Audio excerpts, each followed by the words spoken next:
Minecraft की दुनिया एक सिंपल पर अजीब दुनिया है, जिसके अंदर अगर कुछ प्यारे क्रिएचर हैं तो उसी की दूसरी साइड पर रहते हैं कुछ ऐसे खौफनाक मॉन्स्टर जो वैसे तो माइनक्राफ्ट की अंधेरी परछाइयों में शांति से रहते हैं, पर मौका मिले तो यही शांत मॉब किसी प्लेयर के साथ साथ खुद भी मरने के लिए तैयार रहते हैं। और उन्हीं सब मॉब में ऐसे ही एक अजीब व्यवहार वाले क्रिएचर हैं नेदर के घास्ट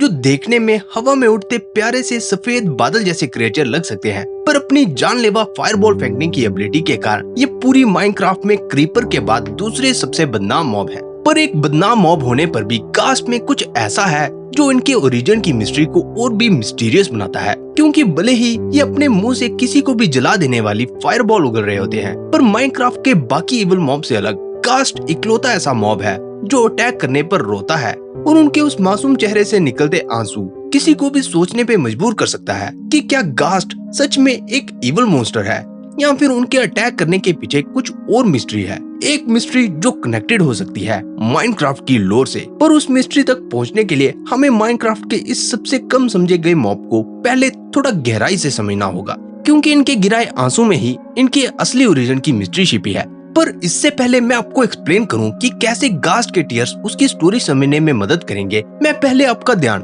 घास्ट से रिलेटेड एक बहुत इंपॉर्टेंट डिटेल की ओर ले जाना चाहता हूं, जिसे आप भी अपने माइनक्राफ्ट वर्ल्ड में नोटिस कर सकते हो। और वो डिटेल है माइनक्राफ्ट की नेदर की आखिरी अचीवमेंट, जिसमें हमें नेदर से एक घास्ट को वापस ओवरवर्ल्ड में लाकर उसे मारना होता है। उस अचीवमेंट का सिर्फ नाम ही अजीब नहीं है, बल्कि उसमें करने वाला टास्क भी बहुत से सवाल खड़े कर देता है, जैसे कि इतने सारे मॉब्स में से आखिर घास्ट ही क्यों, और इतने बड़े नेदर को छोड़कर ओवरवर्ल्ड में ही क्यों। इन सवालों का जवाब सोचना थोड़ा मुश्किल लग सकता है, पर घास्ट की मिस्ट्री उससे भी गहरी जाती है, क्योंकि अगर हम एक बार फिर इजी अलायंस अचीवमेंट पर ध्यान दें तो वो घास्ट को नेदर से बचाकर घर पर लाने के लिए कहते हैं। पर अजीब बात तो ये है, घास्ट तो नेदर की सोल वैली में रहते हैं, तो क्या वो उनका घर नहीं है और हम उन्हें किससे छुड़वा रहे हैं? क्या ऐसा हो सकता है कि घास्ट असल में ओवरवर्ल्ड से हैं जो नेदर में फंस गए हैं और जिसके कारण वो उदास हैं? इसका जवाब थोड़ा कॉम्प्लेक्स है, क्योंकि अगर हम माइनक्राफ्ट की ऑफिशियल मॉबिस्ट्री की माने तो उसमें घास्ट को क्रीपर्स की ही तरह एक मैकेनिकल क्रिएशन की तरह दिखाया गया है। और हमारी अब तक की माइनक्राफ्ट की लोर से हम जानते हैं कि पुराने समय की एंशिएंट सिविलाइजेशन ऐसा कुछ बनाने की क्षमता रखती थी,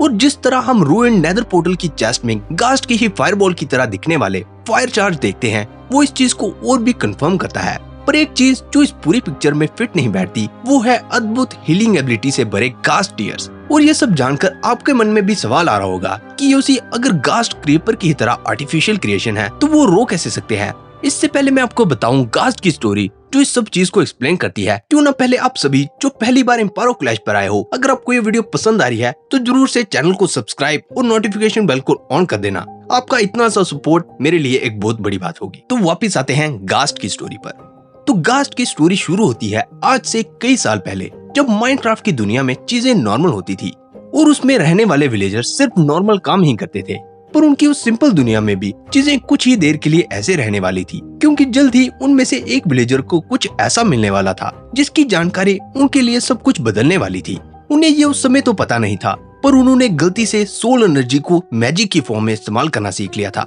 जिसकी नॉलेज को वो एन्चेंटिंग कहते थे। एन्चेंटिंग की नॉलेज कुछ ऐसी चीज थी जिसने एंशिएंट विलेजर्स की जिंदगी के नॉर्मल टास्क को न सिर्फ आसान बना दिया था, बल्कि वो एक सिविलाइजेशन के पॉइंट से भी बहुत तेजी से आगे बढ़ रहे थे। और इतनी एडवांस सिविलाइजेशन होने के कारण कोई कभी सोच भी नहीं सकता था कि कोई चीज ऐसी सिविलाइजेशन को आगे बढ़ने से रोक सकती थी। और शायद वो आगे बढ़ते ही जाते अगर उन्हें उस समय पता होता कि जिस चीज को वो एन्चेंटिंग कह रहे थे वो असल में उनकी आत्मा की एनर्जी थी। और जब तक उन्हें समझ आया कि उन्होंने उस मैजिक को पाने की क्या कीमत चुकाई थी, पहले ही बहुत देर हो गई थी। पर एक समझदार सिविलाइजेशन होने के कारण वो ऐसे ही एन्चेंटिंग करना नहीं छोड़ सकते थे, इसलिए रुकने की बजाय उन एंशिएंट विलेजर्स में से एक खास ग्रुप जो एंशिएंट बिल्डर्स के नाम से जाने जाते थे, सभी एन्चेंटर से अलग छिपकर उस एनर्जी को वापस लाने के तरीके ढूंढने लगे। और उसी की तलाश में उन्होंने गलती से नेदर का रास्ता खोल दिया, जो उनके लिए भी एक एलियन वर्ल्ड की ही तरह था। पर खुद को लाइफ और डेथ जैसी पावर को कंट्रोल करने के इतने पास देखने पर उन्हें नेदर का उबलता लावा भी रोकने नहीं वाला था। उन्हें समय लगा नेदर में एडजस्ट होने में, पर जब फाइनली उनके लिए नेदर में रहना नॉर्मल हुआ, वो अपने सामने सोल्स को सोल सैंड में कैद हुआ देख पा रहे थे। पर उन्हें बाहर कैसे निकाला जाए उस बारे में उन्हें भी कोई आइडिया नहीं था, क्योंकि बिल्डर्स होने के कारण उन्हें मैजिक के काम करने की ज्यादा नॉलेज नहीं थी। पर खुशकिस्मती से एंशिएंट एन्चेंटर उस समय में उनके दोस्त थे और एंशिएंट एन्चेंटर्स की मदद से वो इतना जानते थे कि कुछ खास एन्चेंटिंग उन सोल्स को फ्री करने की क्षमता रखती थी। इसलिए वो एन्चेंटर से छिपकर एक मशीन बनाने लगे जिसका काम होने वाला था उन सोल्स को कलेक्ट करना। वो एक सीक्रेट प्रोजेक्ट था जिसके कारण उन बिल्डर्स को नेदर में रहकर ही उस चीज को बनाना था और नेदर में रिसोर्सेज की कमी होने के कारण उन्होंने उस चीज को बनाने के लिए एंशिएंट नेदर से बचे फॉसिल से एक बड़ा सा बॉक्स बनाया जिसमें सारी फ्री हुई सोल्स जाने वाली थी। वो देखने में एक बड़ा सा डिस्पेंसर लग रहा था और बिल्डर उससे बहुत खुश थे। पर चीजें जहाँ इतनी अच्छी चल रही थी तभी कुछ हुआ जो उन बिल्डर्स ने भी कभी नहीं सोचा था। उन सोल्स को कलेक्ट करते ही वो मशीन अचानक से अपने आप ही चलने लगी और वो सिर्फ खुद चल ही नहीं रही थी बल्कि वो किसी असली जीवित क्रिएचर की तरह चिल्ला रही थी। उनकी दर्दनाक चीखें इतनी जोरदार थी कि वो किसी की आत्मा तक को हिला सकती थी। बिल्डर्स को इतना तो पता था कि सोल सैंड की आत्माओं में एक कमजोर ताकत थी, पर जो वो अपने सामने देख रहे थे वो उनकी समझ से भी परे था, क्योंकि उसे देखने पर ऐसा लग रहा था कि उस एंशिएंट पास्ट के फॉसिल के क्रिएचर का कुछ पार्ट फिर से जीवित हो गया था और उसने उस चीज को एक गुस्से से भरे क्रिएचर में बदल दिया था। वो चीज देखने में किसी गोश्त के जीवित होने जैसा नजारा था जिनमें वो भटकती और तड़पती आत्मा की जोरदार चीखें सुनाई दे रही थी और उनकी उस दर्द भरी पुकार को सुनकर बिल्डर्स को लगा कि वो आत्माएं खुद को उस अजीब जगह में पाकर खुद को पहचान नहीं पा रही थी। इसलिए उन्होंने उन्हें ओवरवर्ल्ड में ले जाने का सोचा, इस उम्मीद में कि शायद अपने पुराने घर को देखकर वो आत्माएं शांत हो जाएं। पर ओवरवर्ल्ड में पहुंचने पर भी वो आत्माएं दर्द से चिल्ला रही थी, जिसे देख बिल्डर को महसूस हुआ कि उन्होंने कितना गलत काम किया था। इसलिए अपनी गलती और उस क्रिएचर में फंसी आत्माओं को उनके दर्द से मुक्त करने के लिए उन्हें उसे मारना था। पर यह कोई आसान काम नहीं होने वाला था, क्योंकि उस चीज के अंदर उनके दोस्त और फैमिली की आत्मा कैद थी जिन्हें अपने हाथ से खत्म करना कोई आसान काम नहीं था। पर फिर भी अपने दिल पर पत्थर रखते हुए उन बिल्डर्स ने ये काम किया और जैसे उन्होंने ये किया उन्हें उस दर्द से मुक्त करने के लिए उन सोल्स ने अपनी एनर्जी से भरा एक आंसू छोड़ दिया। और ये सब होने के बाद बिल्डर नहीं चाहते थे कि एन्चेंटर्स को सोल सैंड के इस डार्क सीक्रेट के बारे में पता चले, क्योंकि वो जानते थे कि अगर उन्हें सोल सैंड की पावर समझ आ गई तो उनके एक्सपेरिमेंट जल्द ही डार्क एक्सपेरिमेंट में बदल जाएंगे। इसलिए वो सब कुछ छिपाना चाहते थे, पर इससे पहले वो उसे पूरी तरह से छिपाते, वो टीयर गलती से एंशिएंट एन्चेंटर के पास पहुंच गया और अपनी मैजिक की नॉलेज से उन्हें देर नहीं लगी उस टीयर में छिपी हीलिंग एबिलिटी के बारे में पता लगाने में। वो हीलिंग एबिलिटी कुछ ऐसी चीज थी जो एन्चेंटर्स हमेशा से ढूंढ रहे थे और अपनी रिसर्च के लिए वो उसे और भी चाहते थे। पर बिल्डर्स उन सोल्स को फिर से तकलीफ में नहीं देखना चाहते थे,